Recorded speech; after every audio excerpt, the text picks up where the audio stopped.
an organic compound has a molecular formula C8H16O4. Okay, organic compound, organic chemistry तो अभी हमने नहीं पढ़ी है, बट आपको ये तो पता है ना कि मॉलिक्यूलर फॉर्मूला क्या होता है. Any formula that represents the exact number of atoms in a molecule that makes up a molecular formula. You know what molecular formula is. अब वो ऑर्गेनिक का हो, चाहे वो इनऑर्गेनिक का हो, चाहे वो एसिड का हो. What is the empirical formula of the compound? Empirical formula हम लोगों ने क्या definition देखी थी? It is the simplest ratio of atoms in a molecule. तो बता सकते हो कि ये जो मेरे पास मॉलिक्यूलर फॉर्मूला दिया हुआ है, इससे मैं एम्पेरिकल फॉर्मूला कैसे निकालूंगा? देखो ये दिया हुआ है. इट इज, अगर किसी को सही नहीं दिख रहा है तो it is written C8H16O4. Simplest ratio इनका निकाल दोगे वो एम्पेरिकल फॉर्मूला हो जाएगा. अच्छा, हम लोगों ने तो एम्पेरिकल फॉर्मूला वो पूरा डाटा दिया हुआ होता है, तब जाके हम एम्पेरिकल फॉर्मूला निकालते थे और फिर उससे मॉलिक्यूलर फॉर्मूला निकालते थे.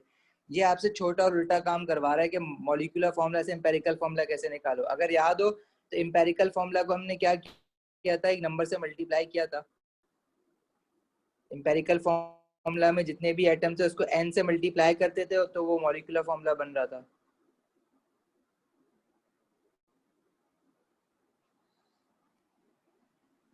यहाँ क्या करोगे? जितने नंबर ऑफ एटम्स दिए मैंने, इसमें 8 कार्बन 8 है, हाइड्रोजन 16 है, ऑक्सीजन 4 है, इनमें जैसे जो कॉमन नंबर है उससे सबको डिवाइड कर दोगे तो वो एम्पेरिकल फॉर्मूला बन जाएगा.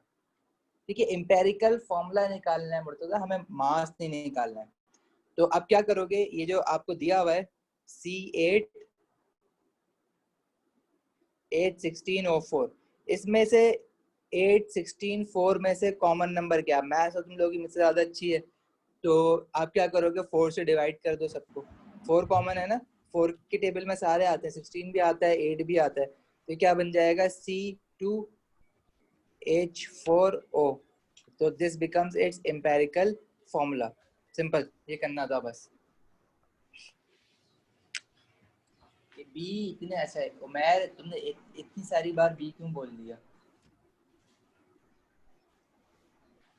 समझ आई ये बात? अगर मॉलिक्यूलर फॉर्मूला दिया हुआ है और एम्पेरिकल फॉर्मूला निकालने के लिए कह रहा है तो सिंपलेस्ट रेशियो से डिवाइड कर दोगे. अच्छा, अब जरूरी नहीं है कि हमेशा जो है वो डिवाइड हो जाए. फॉर एग्जांपल, अगर मैं आपसे कहूँ कि मेरे पास ये है CH4 है, this is the molecular formula of methane. अगर मैं एम्पेरिकल फॉर्मूला निकालने के लिए कहूँ इसका, तो आप क्या बोलोगे? कार्बन 1 है, हाइड्रोजन 4 है, तो इन दोनों में कॉमन नंबर क्या है? 1 है. 1 से डिवाइड करोगे तो ये CH4 ही रहेगा. तो यही इसका एम्पेरिकल फॉर्मूला भी होगा, यही इसका simplest ratio of atoms in a molecule भी होगा. सिंपल मैथ्स में नहीं करते थे जैसे, बिल्कुल वैसे ही करना है यहाँ पे.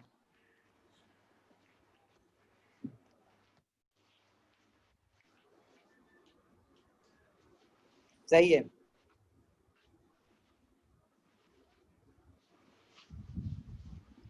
अच्छा देखो, दिस क्वेश्चन 2 दो इट्स वेरी इजी.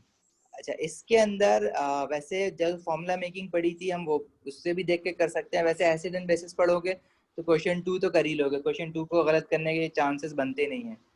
अच्छा, लेकिन फिर भी क्वेश्चन 2 जो है ना, वो अभी फिलहाल हम अभी के लिए रहने देंगे, क्योंकि हम लोगों ने इसमें इलेक्ट्रोलिसिस पढ़ेंगे तो हमें पे ज़्यादा अच्छा पता होगा कि इसका आंसर क्या है. तो मोल्स में मिक्स क्वेश्चन आएंगे, तो जो क्वेश्चन मैं अभी कह रहा हूँ छोड़ दो, वो छोड़ देना. हाँ, उस अगर वर्कशीट साथ साथ लेके चल रहे हो तो उस पर पी लिख देना. पी का मतलब होता है पेंडिंग. पेंडिंग एज इन के आपने अभी कोई चैप्टर इससे रिलेटेड नहीं पढ़ा हुआ और आपने ये क्वेश्चन करना है. अच्छा, question 3 is in the ionic solid zinc phosphide what is the formula of the phosphidine. Yes, question 3 जो है वो एलिमेंट मिक्सचर इन कंपाउंड्स के पहले हमने फॉर्मूला मेकिंग पढ़ी थी, तो इस पार्ट फॉर्मूला मेकिंग वाला भी हमारे पास इसका कुछ सिस्टम है.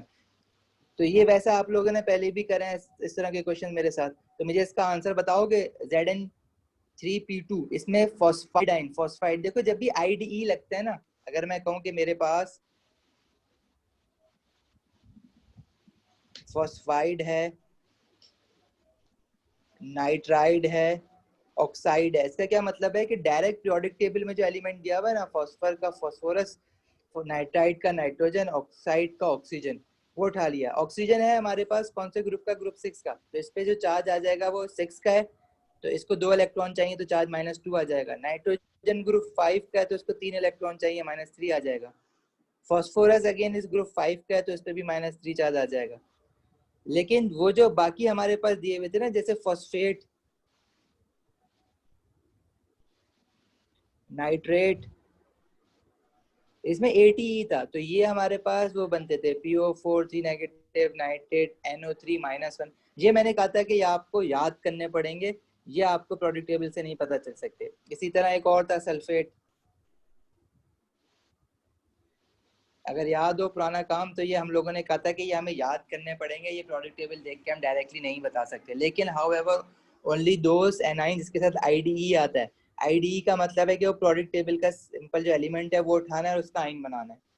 अब अगर वो कह रहा है कि मेरे पास ZN3P, क्या दिया था उसने, फॉर्मूला था ZN3P2।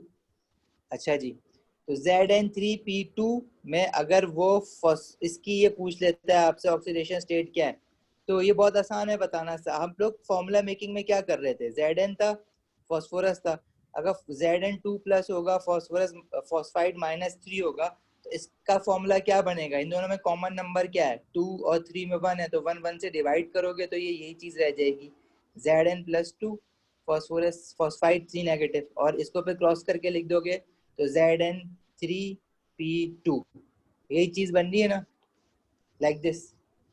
तो इसमें फॉस्फाइड क्या है, P3 नेगेटिव है, बस ये बताना था। होपफुली ये समझ आया होगा बात, क्योंकि ये हमने पहले भी किया हुआ है। तो इसमें फॉस्फाइड क्या है, P3 बना, दिस इज द आंसर।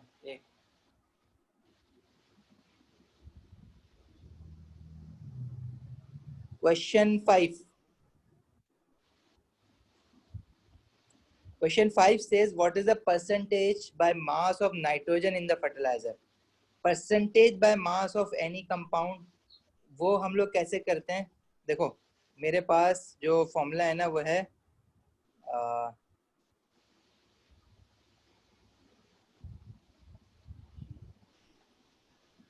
अगर मुझे इसमें percentage by mass of nitrogen in this molecule निकालना है ना, ये इसको उसने कहा हुआ है कि ये फर्टिलाइजर है, फर्टिलाइजर का फॉर्मूला है, ठीक है। और मुझसे पूछ रहा है कैलकुलेट परसेंटेज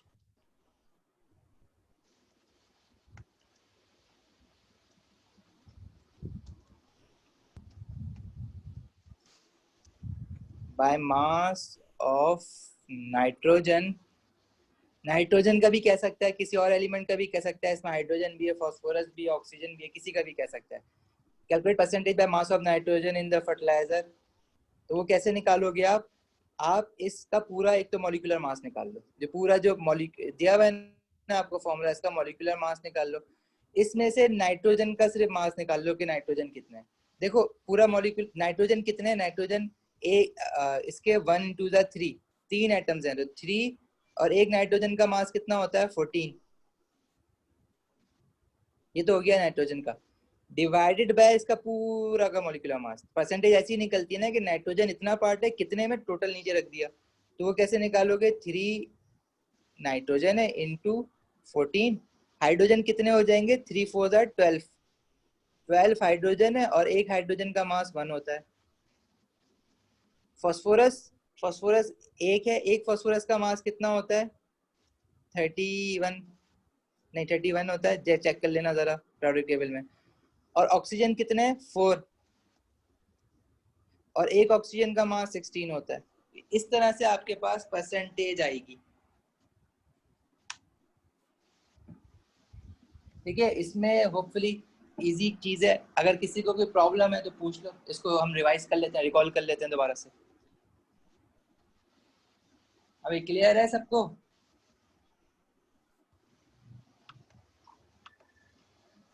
उमेर और कौन, देखो अगर इसी क्वेश्चन में मैं आपको कहता है कि find percentage by mass of phosphorus,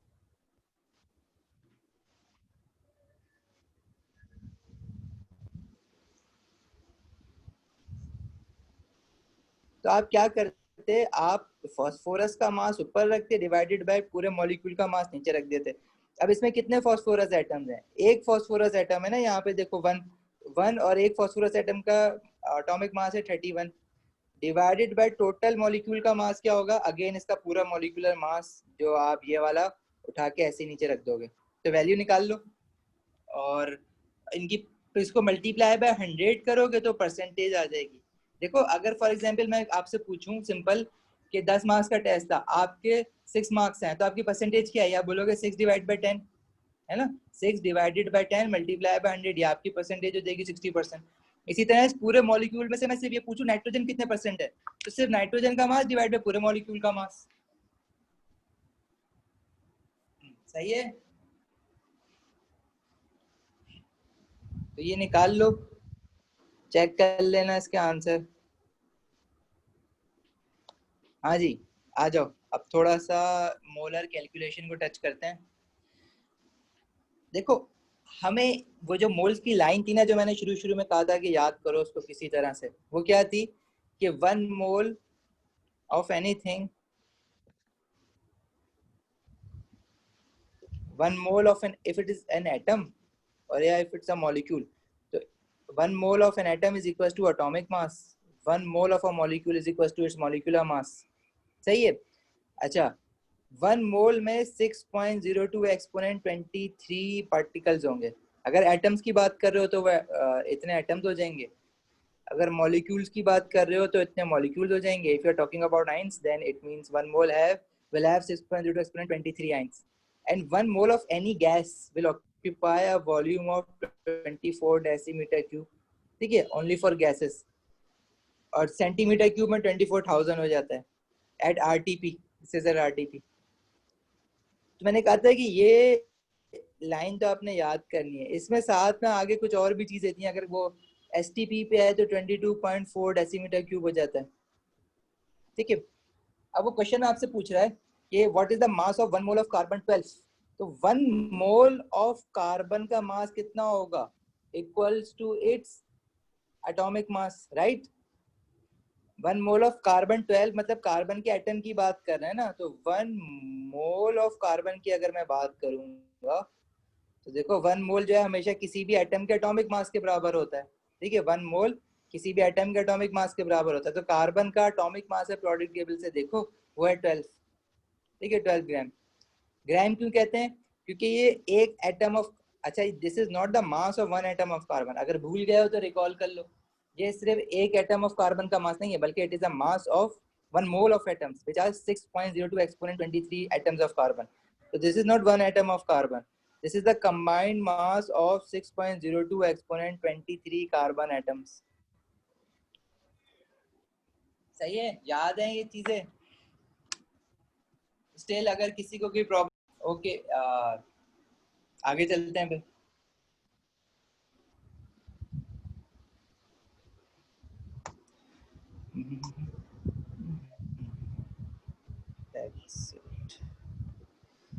अच्छा जी, मोल्स में बॉन्डिंग के भी कुछ क्वेश्चंस हैं, मिक्स हैं, तो बॉन्डिंग भी रिवाइज होगा इससे, ionic bonding, covalent bonding.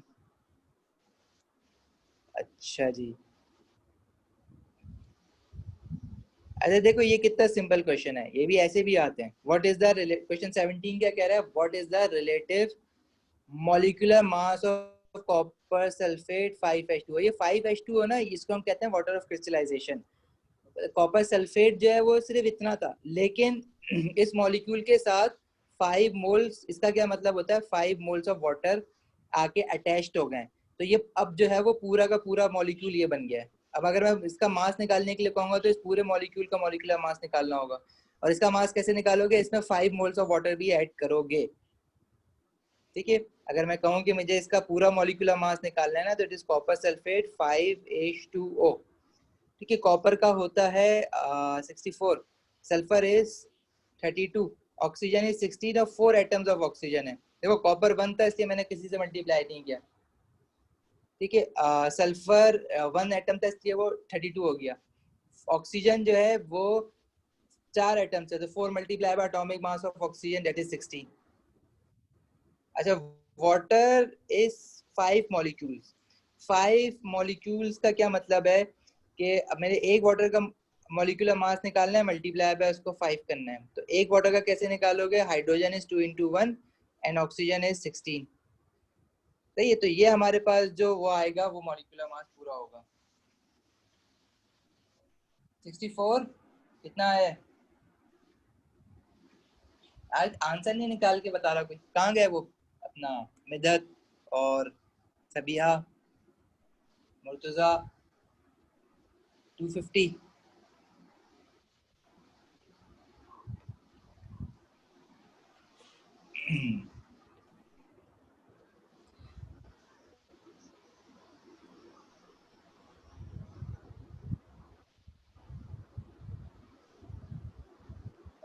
Okay,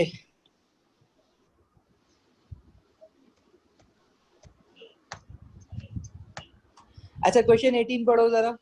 question 18 कह रहा है अ volume of ethane, ethane is C2H6। अच्छा, वॉल्यूम की बात कर रहा है तो ऑब्वियसली गैस की बात कर रहा होगा। Ethane must be gas. A volume of ethane at RTP has a mass of 20 gram. Okay, what is the mass of an equal volume of propene at RTP? अब आरटीपी देने का क्या मतलब है कि इट मींस कि ये gas की बात कर रहा है। इसको जरा सा ध्यान से सुन लेना यार, ऐसे क्वेश्चन है मोल्स के जो के इतनी गलत हो जाते हैं। वो जो वर्कशीट थी ना वो आपको सिर्फ मोल्स का जो है कॉन्सेप्ट पक्का कराने की थी। अब मोल्स को जो जिस तरह से घुमा फिरा के देते हैं ना, तो वो ये यहाँ से आपने पक्के करने हैं। देखो ये कह रहा है वॉल्यूम ऑफ इथेन, मतलब इथेन का कोई वॉल्यूम है जो कि मुझे नहीं पता कितना है, उसका फॉर्मूला C2H6 है, दिस इज इथेन। ओके, इसका कुछ वॉल्यूम है, कितना वॉल्यूम है मुझे नहीं पता, लेट्स से मैं कह रहा हूँ V। अच्छा, उसका मास जो है V डेसीमीटर क्यूब कह दो या कुछ भी कह दो, उसका जो मास है ना वो 20 ग्राम है। अच्छा, वही कह रहे हैं एक और गैस है, what is the mass of an equal volume of propene. ठीक है, एक गैस और है प्रोपीन, और वो कह रहे हैं इथेन के जितना वॉल्यूम है वो भी डेसीमीटर क्यूब है, तो उसका मास पूछ रहा है। अब हमें ये पता है, अगर हमारी जो वाली लाइन है वो रिकॉल करो कि 1 mole of anything is equal to atomic mass molecular mass 6.02 exponent 23 particles. और अगर 1 मोल की कोई गैस है ना वो हमेशा ऑक्यूपाई करती है volume 24 decimetre cube. 1 mole of any gas always occupy a volume of 24 decimeter cube. 1 mole of any gas occupy a volume of 24 decimeter cube. सही है। अब अगर मैं कहूँ कि मेरे पास 2 मोल है तो आप बोलोगे कि हाँ। अच्छा, उसका जो मास होगा वो इक्वल्स टू इज, अगर मॉलिक्यूल है तो मॉलिक्यूलर मास हो जाएगा। तो मैं इस बात को ये भी लिख सकता हूँ ना कि 1 मोल जो है, कोई भी गैस है, 1 मोल ऑफ गैस, उसका जो वॉल्यूम होगा वो 24 डेसीमीटर क्यूब होगा, और उसका जो मास होगा वो equals to its molecular mass होगा। क्या इस बात से एग्री करते हो सारे? ये जो मैंने बात लिखी है कि 1 मोल की कोई भी गैस है, चाहे वो हमारी इथेन हो चाहे वो हमारी प्रोपीन हो, उसका जो वॉल्यूम होगा वो दोनों का 24 डेसीमीटर क्यूब होगा, चाहे उनका कोई भी मॉलिक्यूलर फॉर्मूला है। इथेन C2H6 लिखा हुआ है और प्रोपीन उसने लिखा हुआ है C3H8। ठीक है, डजेंट मैटर उनका क्या फॉर्मूला है, लेकिन क्योंकि अगर वो गैस है और दोनों की दोनों गैसेस आरटीपी पे, रूम टेम्परेचर एंड प्रेशर पे, तो both must have a volume of 24 decimetre cube. इस बात पे एग्रीड अपॉन हो सारे, राइट? अच्छा, वो ये कह रहा है कि उसका जो मास है इथेन का वो 20 ग्राम है। अब उसका मुझे उसने वॉल्यूम ही नहीं बताया कितना है, लेकिन प्रोपीन की भी वो कह रहा है कि वो जो मास है वो बताना है। अब मुझे उसने इथेन का देखो वॉल्यूम नहीं बताया है, ठीक है, लेकिन मैं ये तो कह सकता हूँ ना, फॉर एग्जाम्पल XYZ, अगर मैं कहूँ कि इसने जो वॉल्यूम ऑफ इथेन है ना, मैं कह दूं अपनी मर्जी से 100 डेसीमीटर क्यूब, ऐसे एग्जाम्पल लेने के लिए C2H6। और जो प्रोपीन है अपना C3H6 है, जैसे C3H6, उसका वॉल्यूम वो कह रहा है उतना ही है जितना इथेन का, तो that is also equal to 100 decimetre cube. क्या ये मैं बात कह सकता हूँ ना? उसने V और V लिखा है, चलो तुम 100 ना बोलो, तुम V और V कह दो, या जिनको V और V से समझ नहीं आ रहा है कि इक्वल वॉल्यूम है, आप 100 और 100 कह दो। अगर उनका वॉल्यूम इक्वल है उनके नंबर ऑफ मोल्स इक्वल नहीं होंगे, एन और एन इक्वल नहीं होंगे number of moles number of moles. अगर वॉल्यूम वॉल्यूम 24 डेसीमीटर क्यूब होता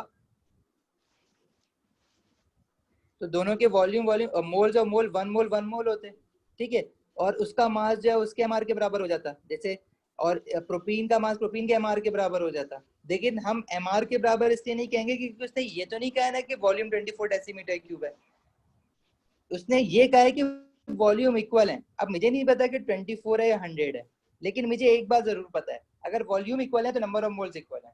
इस बात से एग्री करते हो? अच्छा, पहले ही लिखा हुआ है सभी ने, वॉल्यूम इक्वल है तो नंबर ऑफ मोल्स इक्वल है। ओके, जबरदस्त, नंबर ऑफ मोल्स इक्वल है।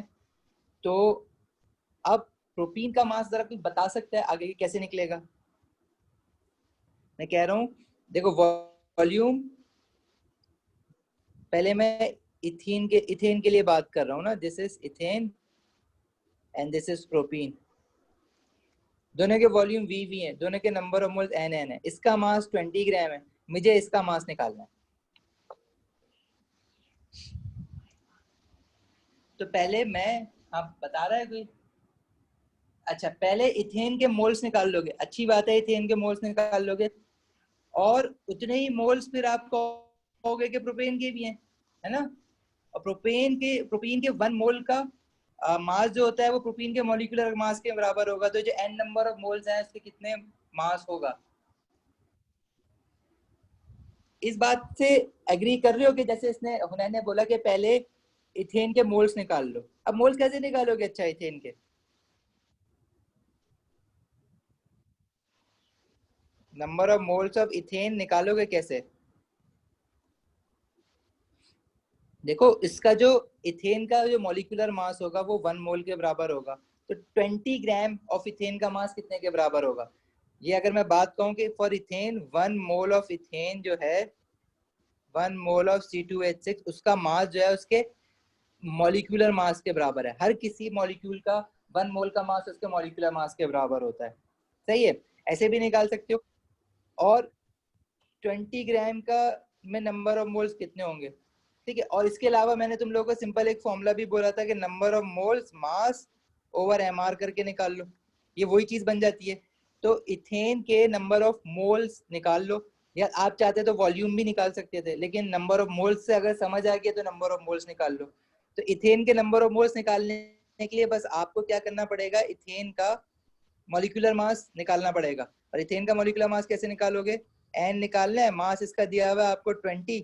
मॉलिक्यूलर मास कैसे निकालोगे? Ethane eight C2, carbon is 12 और हाइड्रोजन इज 6।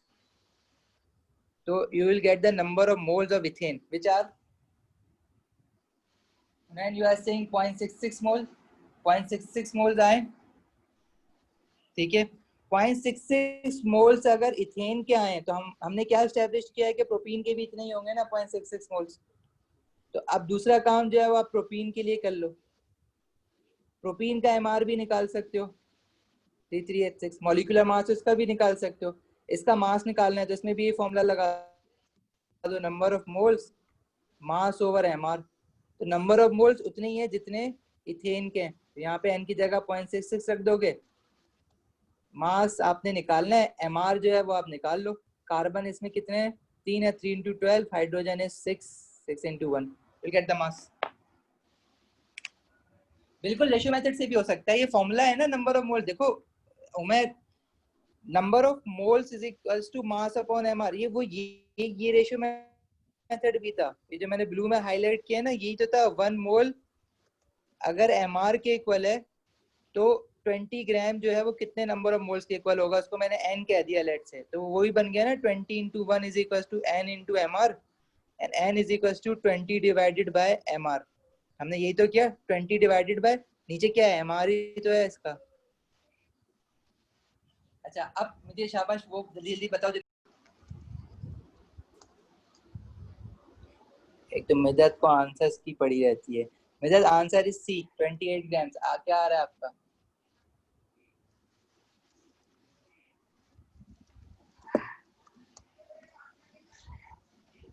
बस सही है, 28 ही है इसका आंसर,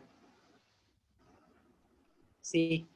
अच्छा देखो ये क्वेश्चन थ्योरी सारी वही है जो हमने मोल्स पीछे पढ़ा है ना। अब देखो क्वेश्चन थोड़ा सा घुमा फिरा के वो आपको देता है, बिल्कुल प्लेट में रख के नहीं दे रहा होता सामने कि भाई ऐसा कर दो। तो आपने पास्ट पेपर्स की प्रैक्टिस करनी है, और अगर ये सीख जाओगे ना, थोड़ा बहुत सीख जाओगे, तो फिर आपको ये क्वेश्चन करने में मजा आने लगेगा खुद ही।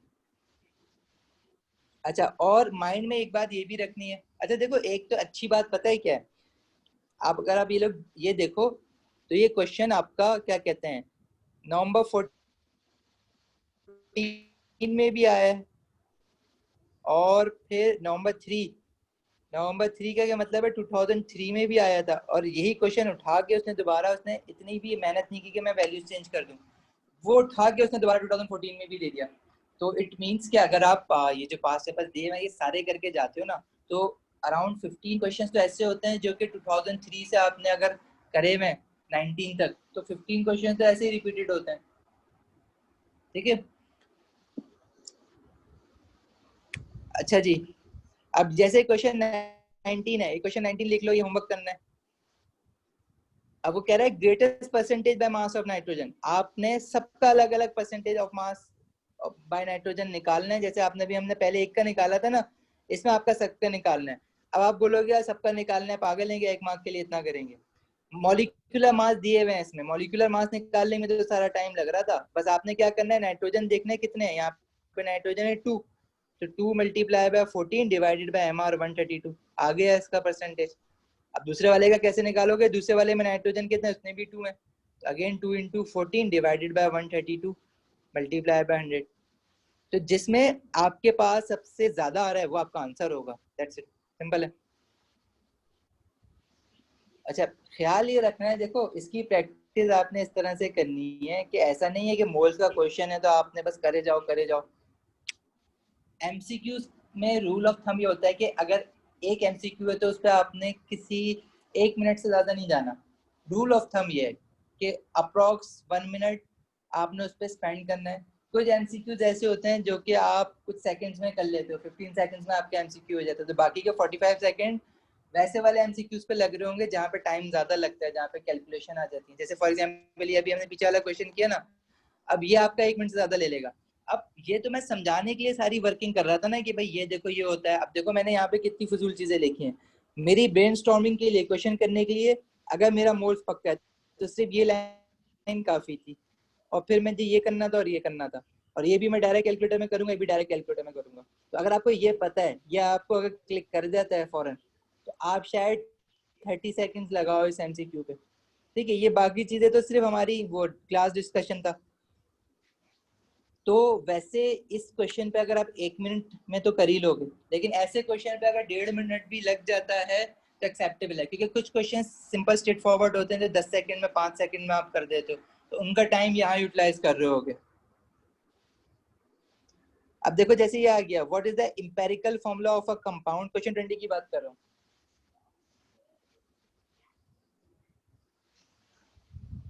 अच्छा, what is the empirical formula of a compound 12 gram of carbon, 2 gram of hydrogen, 16 gram of oxygen only. Empirical formula निकालना सीखा अच्छे से तुम लोगों ने। अब ये क्वेश्चन मुश्किल नहीं है, ये क्वेश्चन टाइम कंज्यूमिंग है। टाइम कंज्यूमिंग ऐसे है कि मैंने जो तुम लोगों को तरीका सिखाया, मैंने बोला है कि कार्बन लिखो, कार्बन का जो भी दिया हुआ है मास वो लिख लो, हाइड्रोजन लिखो, हाइड्रोजन का जो भी दिया हुआ है वो लिख लो, ऑक्सीजन लिखो, ऑक्सीजन का जो भी मास दिया हुआ है वो लिख लो, फिर उनको डिवाइड करो उनके एटॉमिक मासेस से। तो कार्बन का 12 होता है, हाइड्रोजन का 1 होता है, ऑक्सीजन का 16 होता है। अब अगर आप डिवाइड करोगे तो ये आएगा 1, 2, 1। फिर आप स्मॉलेस्ट नंबर से डिवाइड करोगे, तो स्मॉलेस्ट नंबर से डिवाइड करोगे तो ये आ जाएगा 1, 2, 1। तो ये क्या हो जाएगा, CH2O इसका इंपेरिकल फॉर्मूला। अच्छा, अब इसको अगर स्टेप बाय स्टेप करते हो तो भी तुम्हें टाइम नहीं लगेगा। अगर आप डायरेक्ट डायरेक्ट करते हो कैलकुलेटर में सोच समझ के, इस क्वेश्चन में टाइम इसलिए नहीं लग रहा, देखो इसमें कॉम्प्लिकेटेड फिगर्स आ ही नहीं रहे ना, कोई डेसिमल प्लेस में वैल्यू नहीं आ रही। आप बार बार बड़े बड़े 1.2360 लिखो, और फिर नीचे दोबारा उसको स्मॉलेस्ट नंबर से डिवाइड करो, वो दोबारा लिखो तीनों के साथ। ऐसा तो कुछ है ही नहीं, डायरेक्ट डायरेक्ट होल नंबर आ रहा है, 12 डिवाइड बाय 12 1। कैलकुलेटर भी उठाने की जरूरत नहीं पड़ी इसमें। सही है। तो ये क्वेश्चन लग तो रहा है कि एम्पेरिकल फॉर्मूला ये तो 1.5-2 मिनट ले जाएगा, लेकिन सबसे कम टाइम तुम्हें इसी क्वेश्चन में लगेगा, 10 सेकंड, 15 सेकंड करके देखना। 15 सेकंड से ऊपर कोई भी नहीं जाएगा इस क्वेश्चन को करने के लिए। ठीक है, timing is very important. Chemistry paper 1 में हमेशा बच्चा आखिर में टाइमिंग के चक्कर में रो रहा होता है कि टाइम नहीं बचा। केमिस्ट्री में स्पेशली होता है पेपर 1 में, टाइम नहीं बचा।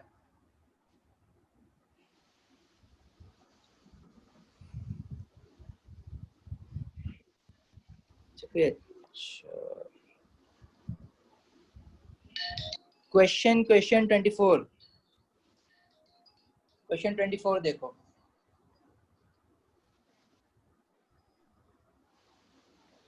हुनैन माइक खुला हुआ है आपका?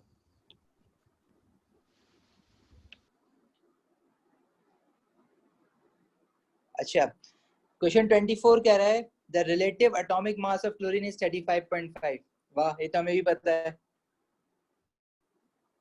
आसान कर रहा है बता के। ठीक है, what is the mass of 2 moles of chlorine gas? 2 moles of chlorine gas, तो क्लोरीन गैस का फॉर्मूला क्या होता है? ये तो क्लोरीन है, दिस इज क्लोरीन एटम।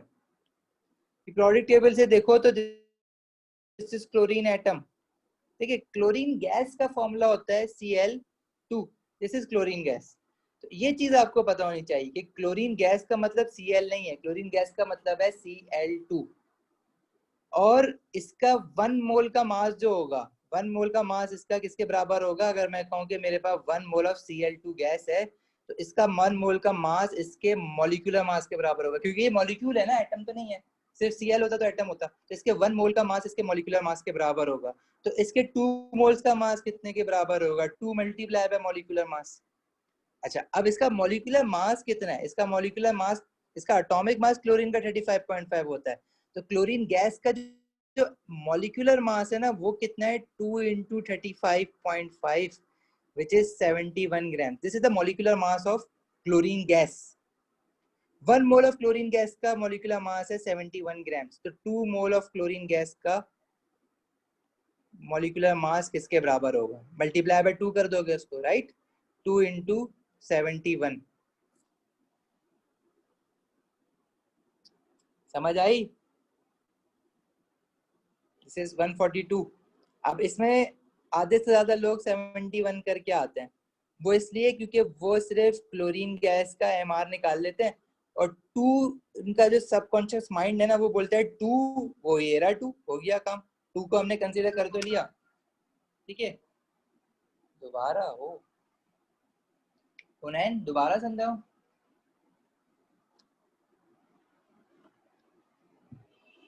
ठीक है, he was saying mass of 2 moles of chlorine gas। भाई 2 moles of chlorine gas को वर्ड्स में ऐसे लिखोगे 2Cl2। तो दिस 2 इज डिफरेंट थिंग भाई, ये तो क्लोरीन गैस बना रही है, Cl मिलके Cl2।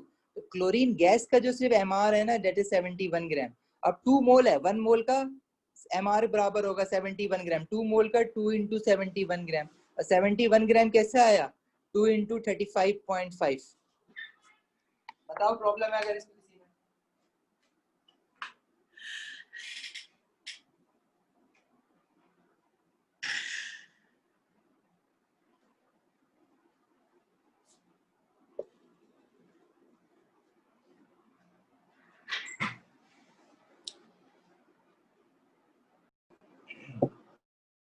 देखो क्वेश्चन 28 कह रहा है what has a mass of 0.25 mole of copper atoms. बोला है इन चारों ऑप्शन में से किसका मास 0.25 मोल ऑफ कॉपर एटम्स के बराबर होगा?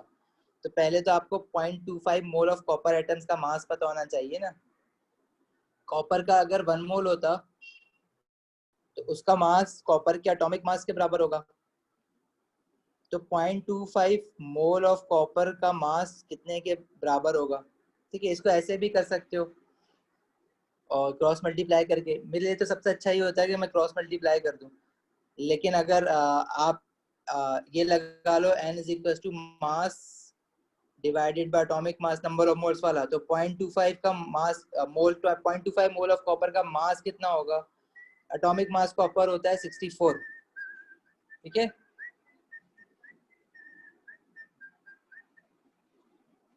तो कितना आ रहा है? 16 आ रहा है।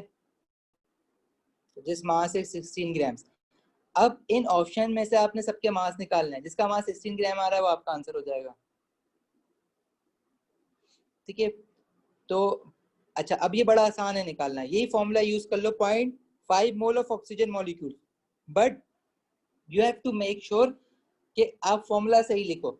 ऑक्सीजन मॉलिक्यूल का फॉर्मूला क्या होगा, O2। तो this is 0.5 mole of oxygen molecule. अगर मैं ए को देखूंगा ना, ये कह रहा है 0.5 मोल ऑफ O2